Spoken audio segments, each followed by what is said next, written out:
जय श्री कृष्णा दोस्तों। तो आज अध्याय 1 की शुरुआत करते हैं भागवत गीता की। कुरुक्षेत्र के युद्ध स्थल में सैन्य निरीक्षण।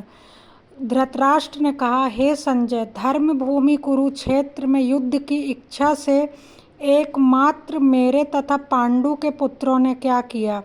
तात्पर्य है कि भागवत गीता एक बहुपाठित आस्तिक विज्ञान है जो गीता महात्म्य में सार रूप में दिया हुआ है। इसमें उल्लेखनीय है कि मनुष्य को चाहिए कि वह श्री कृष्ण के भक्त की सहायता से सवीक्षण करते हुए भागवत गीता का अध्ययन करे और सर्व प्रेरित व्याख्याओं के बिना उसे समझने का प्रयास करे। अर्जुन ने जिस प्रकार से साक्षात भगवान कृष्ण से गीता सुनी और उसका उपदेश ग्रहण किया, इसी प्रकार की स्पष्ट अनुभूति का उदाहरण भागवत गीता में ही है। यदि उसी गुरु परंपरा से निजी स्वार्थ से प्रेरित हुए बिना किसी को भागवत गीता समझने का सौभाग्य प्राप्त हो तो वह समस्त वैदिक ज्ञान तथा विश्व के समस्त शास्त्रों के अध्ययन को पीछे छोड़ देता है।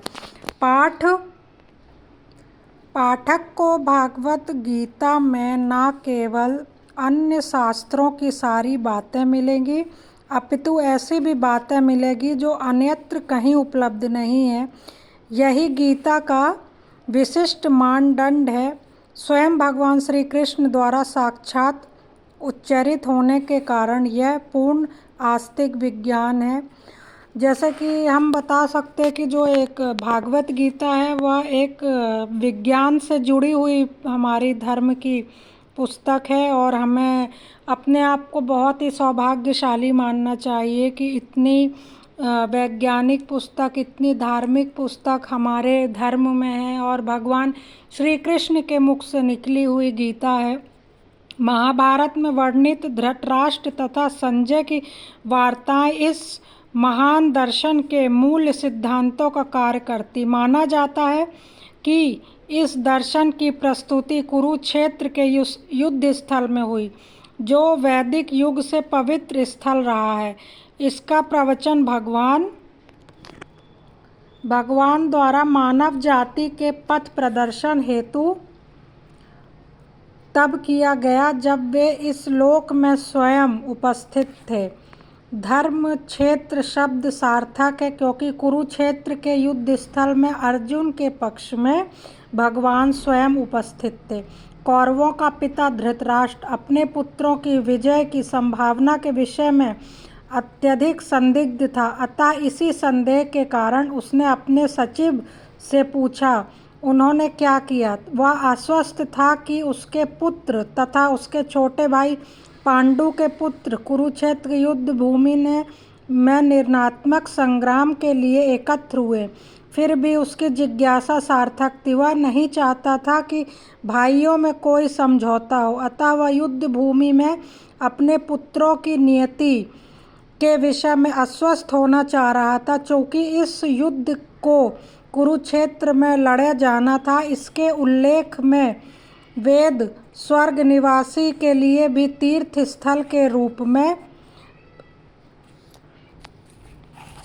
हुआ है। अतः धृतराष्ट्र अत्यंत भयभीत था कि इस पवित्र स्थल का युद्ध के परिणाम पर न जाने कैसा प्रभाव पड़ेगा। उसे भली भांति ज्ञात था कि इसका प्रभाव अर्जुन तथा पांडु के अन्य पुत्रों पर अनुकूल पड़ेगा क्योंकि स्वभाव से वे सभी पुण्यात्मा है। संजय श्री व्यास के शिष्य थे, अतः उनकी कृपा से संजय धृतराष्ट्र के कक्ष में बैठे बैठे युद्ध स्थल का दर्शन कर सकते थे। इसलिए धृतराष्ट्र ने उनसे युद्ध स्थल के विषय में पूछा। पांडव तथा धृतराष्ट्र के पुत्र दोनों एक वंश से संबंधित है, किंतु यहाँ धृतराष्ट्र के वाक्य से उनके मनोभाव प्रकट होते हैं। उन्होंने जानबूझकर अपने पुत्रों को कुरु कहा और पांडव के पुत्रों को वंश का उत्तराधिकारी से विलग कर दिया। इस तरह पांडु के पुत्र अर्थात अपने भतीजों के साथ धृतराष्ट्र विशिष्ट मनस्थिति समझी जा सकती है। जिस प्रकार धान के खेत से अवांछित पौधे को उखाड़कर फेंक दिया जाता है, उसी प्रकार इस कथा के आरंभ से ही ऐसी आशा की जाती है जहाँ धर्म के पिता श्री कृष्ण उपस्थित हो, वहाँ कुरुक्षेत्र रूपी खेत में दुर्योधन आदि धृतराष्ट्र के पुत्र रूपी अवांछित पौधे को समूल नष्ट करके युधिष्ठिर आदि नितांत धार्मिक पुरुष की स्थापना की जाएगी। यह धर्म क्षेत्र तथा कुरुक्षेत्र शब्दों की उनकी ऐतिहासिक तथा वैदिक महत्ता के अतिरिक्त यह सार्थकता है। अब संजय का उपवाच्य सुनिए। संजय ने क्या कहा? संजय ने कहा, धृतराष्ट्र जन्म से अंधा था। संजय ने कहा, हे राजन, पांडु पुत्रों द्वारा सेना चक्रव्यूह देख राजा दुर्योधन अपने गुरु के पास गया और उसने ये शब्द कहे। तात्पर्य, धृतराष्ट्र जन्म से अंधा था, दुर्भाग्यवश वह अत्याधुनिक दृष्टि से भी वंचित था। वह यह भी जानता था कि उसके सामने उसके पुत्र भी धर्म के मामले में अंधे हैं और उसे विश्वास था कि वे पांडवों के साथ कभी भी समझौता नहीं कर पाएंगे, क्योंकि पांचों पांडव जन्म से ही पवित्र थे। फिर भी उसे तीर्थ स्थान के प्रभाव के विषय में संदेह था। इसलिए संजय युद्ध भूमि की स्थिति के विषय में उसके प्रश्न के मंतव्य को समझ गया। अतः वह निराश राजा को प्रोत्साहित करना चाह रहा था। उसने विश्वास दिलाया कि उसके पुत्र पवित्र स्थान के प्रभाव में आकर किसी प्रकार का समझौता करने नहीं जा रहे हैं। उसने राजा को बताया कि उसका पुत्र दुर्योधन पांडवों की सेना को देखकर तुरंत अपने सेनापति द्रोणाचार्य को वास्तविक स्थिति से अवगत कराने गया। यद्यपि दुर्योधन को राजा कहकर संबोधित किया गया, तो भी स्थिति की गंभीरता के कारण उसे सेनापति के पास जाना पड़ा। अतएव दुर्योधन राजनीतिज्ञ बनने के लिए सर्वार्थ उपयुक्त था, किंतु जब उसने पांडवों की व्यूह रचना देखी तो उसका यह कूटनीतिक व्यवहार उसे भयभीत हो गया। अपने भय को वह छिपा नहीं पाया और अपने गुरु द्रोणाचार्य के पास गया। हे आचार्य, पांडव पुत्रों की विशाल सेना को देखें, जिसमें आपके बुद्धिमान शिष्य द्रुपद के पुत्र ने इतने कौशलता से व्यवस्थित किया है। तात्पर्य, परम राजनीतिक दुर्योधन महान ब्राह्मण सेनापति द्रोणाचार्य के दोषों को इंगित करता है। अर्जुन की पत्नी के पिता राजा द्रुपद के साथ द्रोणाचार्य का कुछ राजनीतिक झगड़ा था। इस झगड़े के फलस्वरूप द्रुपद ने एक महान यज्ञ संपन्न किया। उससे एक ऐसा पुत्र प्राप्त होने का वरदान मिला जो द्रोणाचार्य का वध कर सके। द्रोणाचार्य इसे भली भांति जानते थे, किंतु जब द्रुपद का पुत्र धृष्टद्युम्न युद्ध शिक्षा के लिए उसको सौंपा गया तो द्रोणाचार्य को उसे अपने सारे सैनिक रहस्य प्रदान करने में कोई झिझक नहीं हुई। अब धृष्टद्युम्न कुरुक्षेत्र युद्ध भूमि में पांडवों का पक्ष ले रहा था और उसने द्रोणाचार्य से जो कला सीखी थी उसी के आधार पर उसने व्यूह रचना की। दुर्योधन ने द्रोणाचार्य की इस दुर्बलता की ओर इंगित किया जिससे वह युद्ध में सजग रहे और समझौता न करे। इसके द्वारा वह द्रोणाचार्य को यह भी बताना चाह रहा था कि कहीं वह अपने प्रिय शिष्य पांडवों के प्रति युद्ध में उदारता न दिखा बैठे। विशेष रूप से अर्जुन गुरु द्रोणाचार्य के जो थे वो अत्यंत प्रिय एवं तेजस्वी शिष्य थे। दुर्योधन ने यह भी चेतावनी दी कि युद्ध में इस प्रकार की उदारता से हार हो सकती है। इस सेना में भीम तथा अर्जुन के समान युद्ध करने वाले अनेक वीर धनुर्धर हैं, यथा महारथी युयुधान, विराट तथा द्रुपद। तात्पर्य यह, यद्यपि युद्ध कला में द्रोणाचार्य की महान शक्तियों के समक्ष धृष्टद्युम्न महत्वपूर्ण बाधक नहीं था, किंतु ऐसे अनेक योद्धा थे जिनसे भयभीत था। दुर्योधन जिन्हें विजय पथ में आध्यात्मिक बाधक बताता है, क्योंकि इनमें से प्रत्येक योद्धा भीम तथा अर्जुन के समान दुर्योजित था। उसे भीम तथा अर्जुन के बल का ज्ञान था, इसलिए वह अन्य की तुलना इन दोनों से कर रहा था। इसके साथ ही धृष्टकेतु, चेकितान, काशीराज, पुरुजित, कुंती भोज तथा शैब जैसे महान शक्तिशाली योद्धा भी हैं। पराक्रमी युद्धमन्यु, अत्यंत शक्तिशाली उत्तम मौजा, सुभद्रा का पुत्र तथा द्रौपदी के पुत्र, ये सभी महारथी भी हैं। किंतु हे ब्राह्मण श्रेष्ठ, आपकी सूचना के लिए मैं अपनी सेना के उन नायकों के विषय में बताना चाहूँगा जो मेरी सेना को संचालित करने में विशेष रूप से निपुण हैं। मेरी सेना में स्वयं आप, भीष्म, कर्ण, कृपाचार्य, अश्वत्थामा, विकर्ण तथा सोमदत्त का पुत्र भूरिश्रवा आदि हैं, जो युद्ध में सदैव विजयी रहे हैं।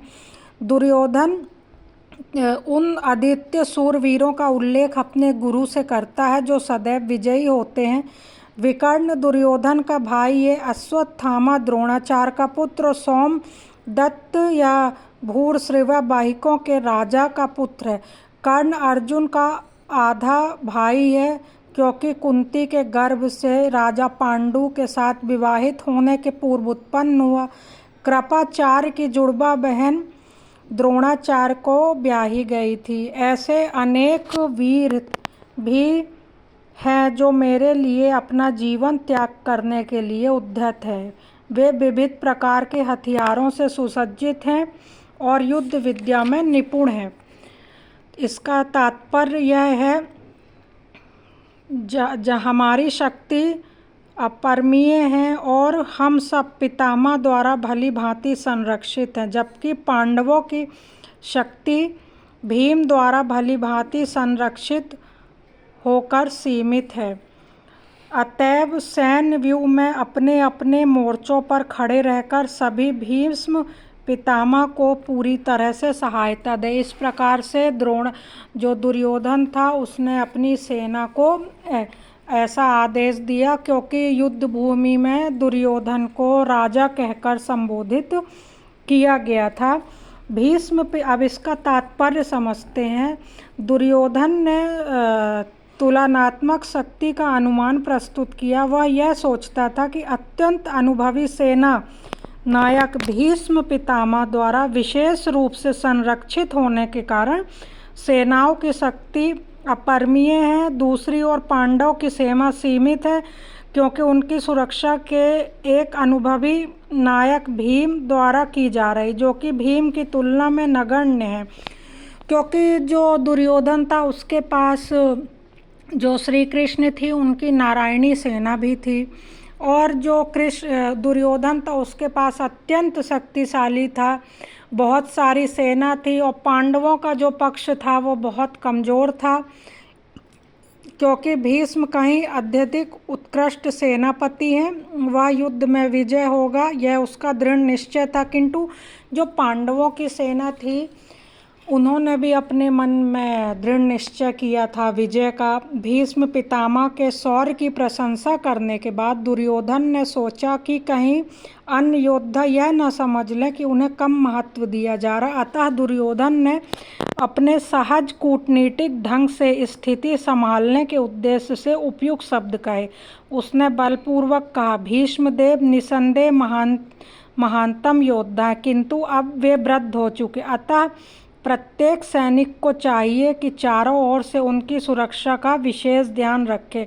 हो सकता है कि वो किसी एक दिशा में युद्ध करने लग जाएं और शत्रु इस व्यवस्था का लाभ उठा ले। अतः आवश्यक है कि अन्य योद्धा मोर्चों पर अपनी अपनी स्थिति पर अडिग रहें, शत्रु को व्यूह न तोड़ने दें। दुर्योधन को पूर्ण विश्वास था कि कुरुओं की विजय भीष्मदेव की उपस्थिति पर निर्भर है। उसे युद्ध में भीष्मदेव तथा द्रोणाचार्य के पूर्ण सहयोग की आशा थी, क्योंकि वह अच्छी तरह जानता था कि इन दोनों ने उस समय एक शब्द भी नहीं कहा था जब अर्जुन की पत्नी द्रौपदी ने असहाय अवस्था में भरी सभा में नग्न किया जा रहा था और जब उसे न्याय की भीख मांग रही थी। यह जानते हुए भी कि इन दोनों सेनापतियों के मन में पांडवों के लिए स्नेह था, दुर्योधन को आशा थी कि वह इस स्नेह को उसी तरह त्याग देंगे जिस तरह उन्होंने ध्रुव युद्ध क्रीड़ा के अवसर पर किया था। कुरुवंश के वायोवृद्ध पितामह अपने पौत्र दुर्योधन का मनोभाव जान गए थे। उसके प्रति अपनी स्वाभाविक दयावश होना उसे प्रसन्न करने के लिए अत्यंत उच्च स्वर में शंख को बजाया, जो उनकी सिंह के समान स्थिति को अनुरूप करता था। अप्रत्यक्ष रूप में शंख के द्वारा प्रतीकात्मक ढंग से उन्होंने अपने हताश पौत्र दुर्योधन को बता दिया कि उन्होंने युद्ध में विजय की आशा नहीं है, क्योंकि दूसरे पक्ष में साक्षात भगवान श्री कृष्ण है। फिर भी युद्ध का मार्गदर्शन करना उनका कर्तव्य है और इस संबंध में वे कोई कसर नहीं छोड़ेंगे। तो दोस्तों, आज हमने गीता का 13 तक अध्ययन किया। बाकी जो शेष बचा है वो कल फिर से करते हैं। तब तक के लिए जय श्री कृष्ण।